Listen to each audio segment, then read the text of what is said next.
বিএনপির মতে জাতীয় সংসদ নির্বাচন ও গণভোট একই দিনে আয়োজন করা একটি যৌক্তিক, সাশ্রয়ী ও বাস্তবসম্মত উদ্যোগ হতে পারে।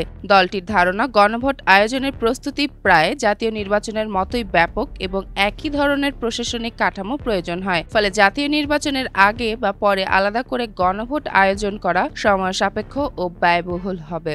বিএনপি মনে করে একই দিনে নির্বাচন ও গণভোট আয়োজন করা প্রযুক্তিভাবে সম্পূর্ণ সম্ভব। ভোটারদের দুটি ব্যালট পেপার প্রদান করা যেতে পারে, একটি সংসদ নির্বাচনের জন্য, অন্যটি গণভোটের জন্য। এতে ভোটের প্রক্রিয়া জটিল হবে না, বরং একযোগে ও সুশৃঙ্খলভাবে সম্পন্ন করা সম্ভব হবে।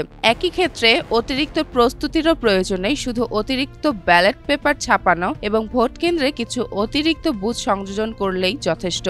বিএনপির দাবি, একই দিনে দুটি ভোট সম্পন্ন করা গেলে সরকারের প্রায় ৩,০০০ কোটি টাকা সাশ্রয় হবে। প্রশাসনিক ব্যয় ও সময় দুটিই কমবে, জনগণের অংশগ্রহণও বাড়বে এবং নির্বাচন ব্যবস্থার প্রতি আস্থা পুনরুদ্ধারের একটি সহায়ক ভূমিকা রাখবে। তাই বিএনপি মনে করে একই দিনে জাতীয় নির্বাচন ও গণভোট আয়োজন করা একটি বাস্তবসম্মত ও কল্যাণকর উদ্যোগ। চেমন ফারিয়া, জনকণ্ঠ।